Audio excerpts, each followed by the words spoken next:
शास्त्रीय मान्यता के अनुसार चैत्र कृष्ण पक्ष की अष्टमी, वैशाख, ज्येष्ठ और आषाढ़ महीने के कृष्ण पक्ष की अष्टमी को शीतला अष्टमी पूजन करने का प्रावधान है। इन चारों महीने के 4 दिन का व्रत करने से शीतला जनित बीमारियों से छुटकारा मिलता है। इस पूजन में शीतल जल और बासी भोजन का भोग लगाने का विधान है। श्रद्धालु शीतला अष्टमी का व्रत रखकर माता की भक्ति करके अपने परिवार की रक्षा करने के लिए माता से प्रार्थना करते हैं। इस बार मतांतर से 2 अप्रैल, 3 अप्रैल और 4 अप्रैल को शीतला सप्तमी, शीतला अष्टमी, बसोड़ा पर्व मनाया जाएगा। ऐसा माना जाता है कि शीतला माता भगवती दुर्गा का ही रूप है। भारतीय उपासना पद्धति जहाँ मनुष्य को आध्यात्मिक रूप से मजबूत करती है, वहीं शारीरिक और मानसिक रोगों को दूर करने का भी इसका उद्देश्य होता है। कहा जाता है कि गर्मी के दिनों में शरीर में अनेक प्रकार के पित्त विकार भी प्रारंभ हो जाते हैं। ऐसी मान्यता है कि शीतला अष्टमी का व्रत रखने से छोटी माता का प्रकोप नहीं होता।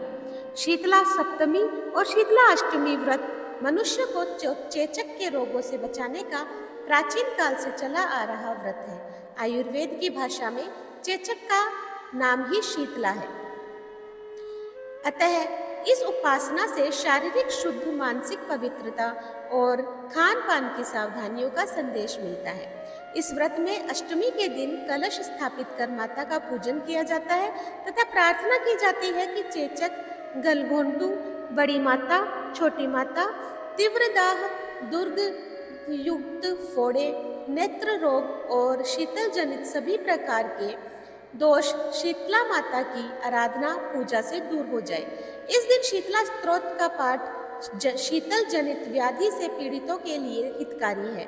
स्तोत्र में भी स्पष्ट उल्लेख है कि शीतला दिगंबर है, गर्दभ पर आरूढ़ है, शूप, मार्जनी और नीम पत्तों से अलंकृत है। इस अवसर पर शीतला माँ का पाठ करके निरोग रहने के लिए प्रार्थना की जाती है। शीतलाष्टमी की कथा।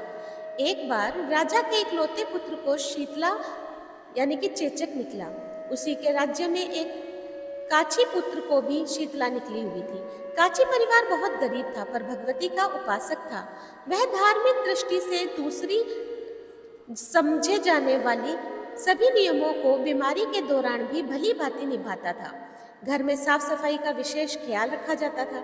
नियम से भगवती की पूजा होती थी। नमक खाने पर पाबंदी थी। सब्जी में न तो छोंक लगाया जाता था और न ही कोई वस्तु भुनी तली जाती थी। गर्म वस्तु न वह स्वयं खाता, न शीतला वाले लड़के को देता था। ऐसा करने से उसका पुत्र शीघ्र ही ठीक हो गया। उधर जब राजा के लड़के को शीतला का प्रकोप हुआ, तब से उसने भगवती के मंडप में शतचंडी का पाठ शुरू करवा दिया। रोज हवन व बलिदान होते थे। राजपुरोहित भी सदा भगवती के पूजन में निमग्न रहते। राजमहल में रोज कड़ाही चढ़ती, विविध प्रकार के गर्म स्वादिष्ट भोजन बनते। सब्जी के साथ कई प्रकार के मांस भी पकते थे। इसका परिणाम यह होता था कि उन लजीज पकानों की गंध से राजकुमार का मन मचल उठता। वह भोजन के लिए जिद करता।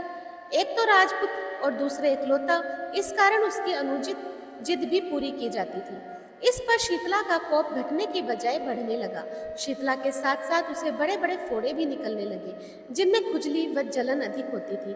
शीतला की शांति के लिए राजा जितने भी उपाय करता, शीतला का प्रकोप उतना ही बढ़ता जाता, क्योंकि अज्ञानतावश राजा के यहाँ सभी कार्य उल्टे हो रहे थे। इससे राजा और अधिक परेशान हो उठा। उसकी समझ में नहीं आ रहा था कि इतना सब होने के बाद भी शीतला का प्रकोप शांत क्यों नहीं हो रहा है। एक दिन राजा के गुप्तचरों ने उन्हें बताया कि काची पुत्र को भी शीतला निकली थी, पर वह बिल्कुल ठीक हो गया है। यह जानकर राजा सोच में पड़ गया कि शीतला की इतनी सेवा कर रहा हूँ, पूजा व अनुष्ठान में कोई कमी नहीं, पर मेरा पुत्र अधिक रोगी होता जा रहा है, जबकि काची पुत्र बिना सेवा पूजा के ही ठीक हो गया। इसी सोच में उसे नींद आ गई। श्वेत वस्त्र धारिणी भगवती ने उसे स्वप्न में दर्शन देकर कहा, हे राजन, मैं तुम्हारी सेवा अर्चना से प्रसन्न हूँ, इसलिए आज भी तुम्हारा पुत्र जीवित है। इसके ठीक न होने का कारण यह है कि तुमने शीतला के समय पालन करने योग्य नियमों का उल्लंघन किया। तुम्हें ऐसी हालत में नमक का प्रयोग बंद करना चाहिए। नमक से रोगी के फोड़ों में खुजली होती है। घर की सब्जियों में छोंक नहीं लगाना चाहिए।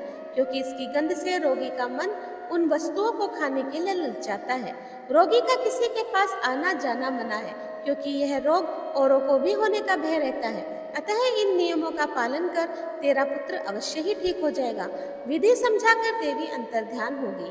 प्रातः से ही राजा ने देवी की आज्ञा अनुसार सभी कार्यों की व्यवस्था कर दी। इससे राजकुमार की सेहत पर अनुकूल प्रभाव पड़ा और वह शीघ्र ही ठीक हो गया।